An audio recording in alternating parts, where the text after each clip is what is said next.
Comment débuter Batman en 2019? Par quoi commencer? Par où commencer? Il y a eu tellement de choses éditées depuis toutes ces années, et notamment depuis l'arrivée d'Urban Comics sur le marché, il y a quelques années maintenant. C'est vrai que c'est difficile de s'y retrouver. Alors cette vidéo n'est pas faite pour vous qui collectionnez forcément tout Batman et qui avez déjà 80% de la production. Elle est surtout pour les nouveaux lecteurs, mais vous pouvez aussi la regarder si vous lisez Batman tous les mois. Bien entendu, on n'exclut personne. Non, c'est vraiment vous donner les clés et vous donner envie de lire Batman avec des récits fondateurs, des récits cultes, classiques, des incontournables, des récits racontant les origines, mais surtout vous donnant le goût de Batman. Le but n'est pas de faire une liste à la Prévert de tout ce qui est sorti depuis 80 ans. Non, le but il est de sélectionner quelques titres qui vous donneront envie d'en lire plus, d'en savoir plus, et bien entendu de rentrer dans cet univers absolument fantastique. Alors on va pas être sur des grands classiques, on va pas être sur des choses, par exemple j'ai décidé d'exclure les Batman de Frank Miller parce que pour moi un nouveau lecteur, s'il attaque par Dark Knight Returns, il risque de pas comprendre, il risque d'être déstabilisé. Je ne remets pas du tout en cause la qualité de Dark Knight Returns, mais je trouve que c'est pas le meilleur moyen pour notamment un jeune de découvrir Batman, tout comme Watchmen n'est pas le meilleur point d'entrée pour rentrer dans les comics à mon avis. Il faut rentrer par des choses beaucoup plus grand public et des choses beaucoup plus faciles d'accès, parce qu'en fait une fois qu'on est accroché au personnage, à mon avis, il faut bien entendu creuser. C'est ça les comics, c'est lire un premier comics, être accroché et avoir envie de lire autre chose. C'est vraiment mon avis. Qu'est-ce qui font les ingrédients d'un bon comics et qui font les ingrédients d'un comics dans lesquels on a envie de rentrer, et un comics dans lesquels on a envie de continuer? Pour moi, il faut que ce soit l'alchimie entre un très beau dessin et une bonne histoire. Ça, c'est vraiment, je pense, le facteur essentiel. Le dessin, en France, on est habitué à des BD franco-belges, on est habitué à un dessin très léché, on a besoin que les dessins soient propres, on a besoin de grands noms comme Jim Lee, comme Gary Frank, des gens qui ont une ligne vraiment qui peut plaire au plus grand nombre. Ça, c'est mon avis. Je pense aussi également qu'il faut que l'histoire soit au rendez-vous, c'est-à-dire que si vous lisez une histoire et que ça vous tombe des mains au bout de la 20e page, eh ben, le pari sera perdu. Alors j'ai fait une très courte sélection, parce que j'avais déjà fait une vidéo il y a quelques années, et j'ai décidé de ne pas la revoir, parce que j'ai décidé peut-être de me contredire, et peut-être de montrer ces choses-là. J'ai décidé de faire une courte sélection de titres dans lesquels, que je conseille, voilà, que je conseille, pour découvrir Batman, notamment quand je suis en boutique, plusieurs fois depuis un an, depuis qu'on a cette boutique à Paris, j'ai conseillé du Batman, et j'ai conseillé des titres à des gens qui n'en avaient jamais lu. Et les gens étaient ravis, voilà, tout simplement. Et donc le premier titre que je propose, c'est ça, c'est Batman Silence, l'intégrale chez Urban Comics, 12 numéros par Jeph Loeb et Jim Lee. Un comics qui a vraiment marqué les esprits depuis maintenant une quinzaine d'années, ça fait 15 ans que c'est sorti, et qui a émerveillé plusieurs générations de lecteurs, parce que c'est un récit.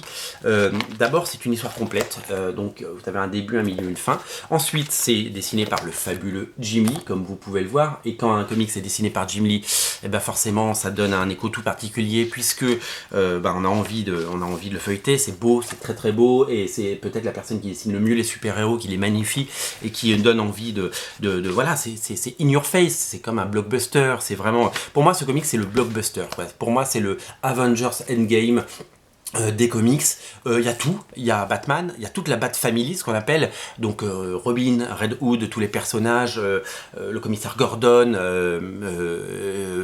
Batgirl, Batwoman, enfin il y a tous les personnages qu'on apprécie, et il y a toute la galerie de méchants qu'on aime, c'est-à-dire le Pingouin, le Joker, Clayface, etc. etc. Ils ont réussi sur une histoire en 12 parties, Jeph Loeb et Jim Lee, à synthétiser tout ce que peut être l'univers Batman, toute la richesse de l'univers Batman, avec des rebondissements, avec des cliffhangers, avec une histoire. Évidemment, il y a tous les alliés de Superman, de Batman, dont Superman, bien entendu, la Justice League, parce que Green Lantern vient faire un tour, il y a les méchants iconiques, il y a Catwoman, il y a Poison Ivy. Voilà, c'est vraiment un comics de haute tenue, c'est un comics de haute volée. C'est un comics qui est à la fois bien dessiné et bien écrit, l'histoire est très riche, c'est un avant-goût de tout ce qui vous attend sur Batman ailleurs. C'est ça qui est génial, c'est que vous lisez ça, vous voyez tous les personnages qu'on peut aimer, apprécier, et à côté, ça va vous donner envie d'en lire plus en disant « Putain, j'adore cet univers ». Pour moi, c'est vraiment une base. C'est un petit peu comme quand moi j'ai découvert les X-Men, j'ai découvert un crossover X-Men Nouveaux Mutants, ça se passait à Asgard, c'était dessiné par Arthur Adams. Et ben il y avait tous les personnages, il y avait tous les X-Men et tous les Nouveaux Mutants, donc d'un coup j'adorais les mutants, et puis en plus c'était magnifiquement dessiné, et l'histoire était géniale, et donc du coup j'ai aimé les comics, et j'avais 11 ans, et j'en ai 42, donc vous faites le calcul, voilà, ça a marché. Et ben ça, depuis une quinzaine d'années, ça séduit un nombre grandissant de lecteurs. Alors certaines langues vont dire oui mais, alors il y a toujours des oui mais, vous le savez dans les comics, oui, mais ce n'est pas aussi bien que du Frank Miller, que le Dark Knight, etc. Oui, il n'y a pas ce degré d'exigence d'écriture et de révolutionner le personnage. Mais là, on ne parle pas de révolutionner le personnage, on ne parle pas de raconter une histoire qui va raconter, qui va nous montrer le personnage sous un autre angle. Non, là, c'est du vrai Batman, un vrai justicier, le détective qui va mener son enquête et qui va croiser la route de ses alliés et surtout le faire avec ses ennemis. C'est vraiment très beau, c'est vraiment très chouette et c'est ce que je vous conseille, que je vous recommande. Voilà. Alors le deuxième titre que je vous recommande, là pour le coup, on va être sur un comics absolument fabuleux. Pour moi, c'est la Bible. C'est le Killing Joke. En France, il était sorti sous le nom Sourier avec cette couverture il y a des années et des années. C'est un petit comics qui fait une 60aine de pages.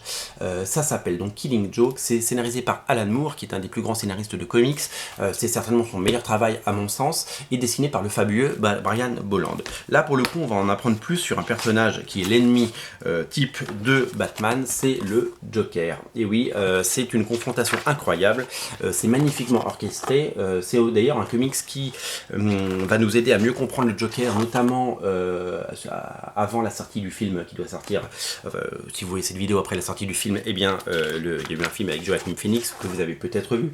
Les pages en noir et blanc sont l'histoire du Joker, comment est-il devenu aussi méchant, et Batman va devoir, dans cette histoire, ça se passe sur 2 lignes temporelles.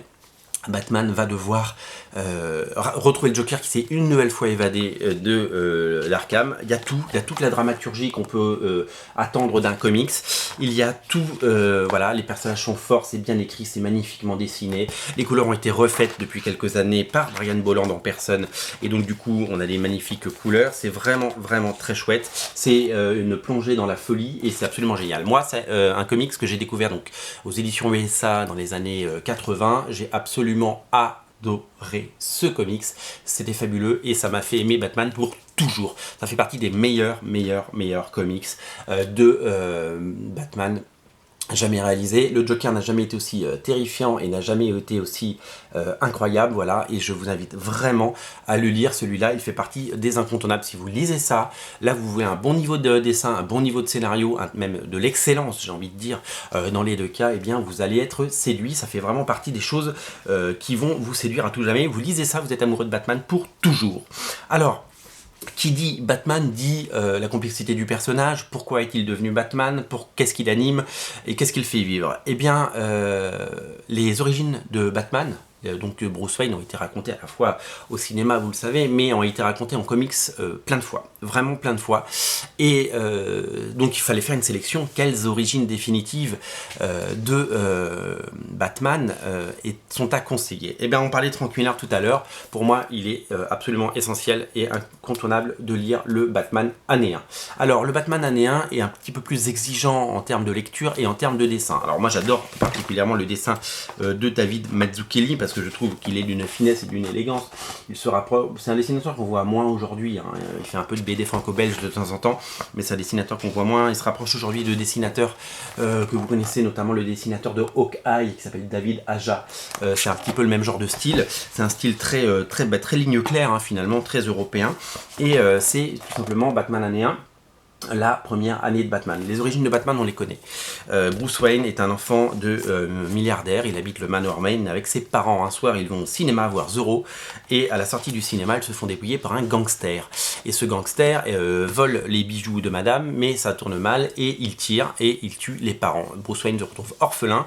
Et il est donc élevé dans le Manoir Wayne par son butler, par son majordome Alfred. Il décide, une fois qu'il a grandi, de quitter le manoir, et il va faire un long voyage initiatique dans lequel il va apprendre notamment à se battre, il va apprendre la magie, il va apprendre voilà, ce que Nolan appelle le smoke and mirror dans le film Batman Begins, et c'est un petit peu ce qu'on retrouve dans le film Batman Begins d'ailleurs, et voilà, et il va arriver à Batman, il va retourner à Gotham, et il va décider, en souvenir d'une chute qu'il a fait dans la cave du manoir Wayne, où il avait vu des tonnes de chauves-souris qui sont sa plus grande peur, de devenir justement Batman. Il va donc se revêtir de noir, et il va, bien entendu, il va partir à la conquête du crime. Alors au début, ça va pas bien se passer pour lui, parce qu'au début, il sera hésitant, il ne sera pas à s'entraîner, etc. Il n'aura pas tous les gadgets qu'il a aujourd'hui, et il va un petit peu galérer.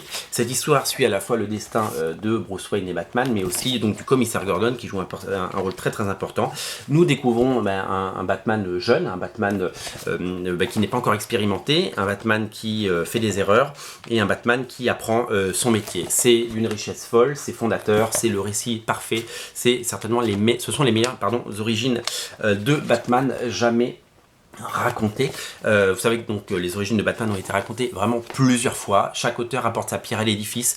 Il n'y a pas de version ultime, si vous voulez, et il n'y aura jamais de version définitive des origines de Bruce Wayne et Batman, dans le sens où si demain un très grand auteur veut à une nouvelle fois raconter les origines de Batman, eh bien il le fera, parce que et peut-être que ça redeviendra les nouvelles origines, et que de 5 ans après on rechangera. C'est souvent ce qui se passe. Pour l'heure, ça fait vraiment figure, parce que c'est un comics qui a une trentaine d'années, ça fait vraiment figure de récit fondateur et d'origine quasiment définitive pour le Batman de la continuité. Parce que c'est pareil, ce qu'il faut savoir, c'est qu'il y a l'histoire de Batman qui dure depuis 80 ans, et qu'il y a certains auteurs qui font ce qu'on appelle des one-shots, ou des histoires courtes parallèles, qui se passent pas dans un univers parallèle, mais qui racontent une histoire de Batman, mais qui n'est pas dans la continuité, si vous voulez.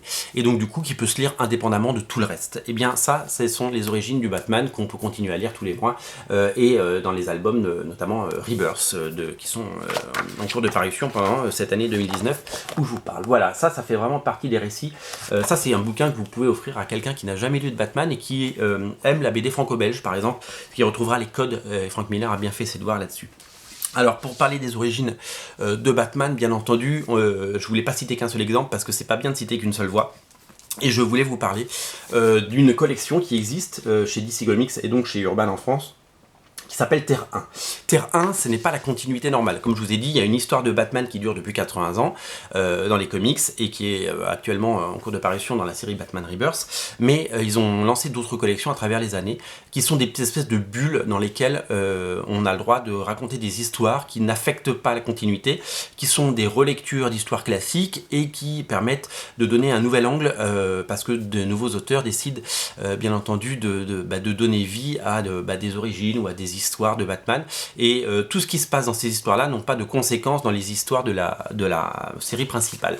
Et bien, Batman Terre 1 est une collection, il y a très peu, je crois, il y a 1 ou 2 comics qui doivent sortir par an, vraiment, c'est vraiment une petite collection, mais qui a décidé de raconter les origines des héros les plus iconiques de chez DC Comics, à la fois Green Lantern, Superman, Wonder Woman, mais aussi les Teen Titans. Batman Terre 1, il y a eu 2 tomes, c'est Jeff Jones et Gary Frank qui ont décidé de nous raconter de nouvelles histoires de Batman. Il y aura certainement un 3e tome un jour, et c'est prévu en tout cas, ça a été annoncé, mais ce sera pas pour tout de suite. D'abord, il faut qu'il termine la série Doomsday Clock. Et c'est une relecture, une nouvelle fois, des origines de Batman.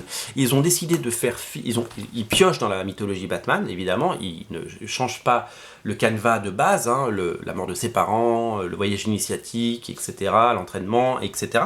Mais ils ont décidé de faire une relecture. Alors d'ailleurs, je viens de me souvenir que le mien est signé par Gary Frank. Regardez comme c'est chouette. Donc comme je disais, c'est une relecture des origines et la particularité de cette série, c'est qu'elle est de haute volée et de haute tenue. En effet, DC Comics a fait appel d'ailleurs à son meilleur scénariste, hein, Jeff Jones, et à un de ses meilleurs dessinateurs, qui est Gary Frank, pour raconter une histoire que tout le monde peut lire. Alors, vous verrez les différences entre Batman Year One et Batman Terre 1, bien entendu, Batman Année 1 et Batman Terre 1, puisque ce n'est pas la même histoire. C'est la même histoire, mais pas racontée de la même façon, et avec des changements scénaristiques qui modernisent complètement. C'est une sorte, je ne sais pas si vous connaissez la collection Ultimate Spider-Man ou Ultimate X-Men, qui est parue au début des années 2000, chez Marvel, qui re-racontait les histoires classiques des personnages, mais à notre époque, c'est-à-dire que ça se passait plus dans les années 60 avec les mœurs des années 60 et les vêtements des années 60 et le type de dessin des années 60, mais là on était sur quelque chose de moderne. Il y a Internet, ils ont des téléphones portables, etc. etc. Et bien là c'est pareil, c'est une relecture complètement moderne, avec un dessin moderne, avec un découpage, une façon de raconter les histoires complètement moderne et fraîche. Et c'est absolument génial, tout simplement. C'est une magnifique relecture complète de ce qu'il faut lire pour Batman. Voilà, donc ça, pour le coup, ça fait partie des récits. Il y a 2 tomes qui sont parus, ça fait partie des récits, comme je disais, qu'il faut lire pour découvrir Batman, pour débuter Batman, parce que cette vidéo est faite pour vous donner les clés pour débuter Batman, voilà, tout simplement. Donc Batman Terre 1 fait partie, à mon sens, voilà, c'est vraiment, en fait, c'est un peu la même histoire, mais racontée différemment, et c'est 2 versions absolument incontournables des origines. Voilà pour les 4 récits qui sont pour moi les 4 tomes pour débuter Batman, pour bien comprendre le personnage, l'univers, et vous donner envie. Des bons auteurs, que des bons auteurs, il n'y a que des bons auteurs, il n'y a aucun mauvais auteur, que des bons dessinateurs, que des bons scénaristes, le meilleur, la crème de la crème. Alors, vous allez certainement me dire, t'as oublié ça, t'as oublié Batman Halloween, t'as oublié Amère Victoire. Oui, tous ces récits sont fabuleux, je ne parle pas de... Cette vidéo n'est pas faite pour énumérer tous les bons récits de Batman, parce qu'il en existe des dizaines. En revanche, c'est pour vous donner les clés pour débuter, il faut bien comprendre ça. Alors si vous voulez débuter des séries régulières, en disant bon ben voilà, j'ai lu Batman Silence, maintenant je veux une série régulière, les 2 séries régulières que je vous invite à lire, c'est 2 époques de Batman, Batman époque New 52, donc Batman Renaissance, et Batman Rebirth. Ça c'est Scott Snyder et Greg Capullo, ils ont fait une 9 tomes je crois de Batman, et c'est une histoire fondateur. Les 2 premiers tomes sont vraiment excellents, La Cour des hiboux et La Nuit des hiboux, je vous invite vraiment à les lire. Et pour débuter une série régulière en cours, c'est le premier tome de Batman Rebirth. Je crois qu'il y a 8 tomes qui sont parus pour le moment, ou 9, 8, c'est ça. Et donc, très bonne série de Tom King, qui est le chef d'orchestre, scénariste principal, scénariste quasiment unique de la série, avec une pléiade de dessinateurs absolument incroyables. Ivan Reis, Michael Janin, David Finch, voilà, que des grands noms, que des grands auteurs, et vraiment du talent. Donc, si vous voulez lire une série régulière dans la continuité, voilà ce qu'il faut prendre. Et je termine par un one-shot absolument incroyable. Je ne sais pas s'il faut le lire en premier. Alors là pour le coup, il faut avoir lu d'autres choses avant, mais il reste incontournable, c'est le Batman White Knight de Sean Murphy, une histoire complète en 8 parties, proposée en intégrale chez Urban Comics. Là pour le coup, on est sur une histoire où Batman, qui est le Chevalier Noir, doit faire face à un Chevalier Blanc qui n'est autre qu'un Joker repenti. Voilà. Le Joker s'est rendu compte, suite à un traitement médical, qu'il était fou et qu'il décide de se soigner. Il se soigne et il se rend compte qu'il n'y a plus fou que lui, c'est Batman. Batman, il casse des dents, il casse des os, il casse la gueule à tout le monde, et à force de devenir justicier, il est devenu complètement malade, encore plus malade que lui. Et donc il décide de se faire justice et de rendre la justice surtout, voilà. Donc Batman White Knight fait partie des incontournables, mais je voulais le placer parce que c'est vraiment un récit que j'ai absolument adoré. Voilà pour les récits fondateurs pour moi, comment débuter Batman. Voici les titres que je vous propose. Ce sont les 4 titres que je vous invite à lire pour commencer, pour débuter Batman. Si vous avez d'autres idées, vous me les mettez dans le commentaire de cette vidéo. Je vous invite à le faire dès à présent. Un bon visionnage. Et je sais que vous demandez très souvent ce format de comment débuter.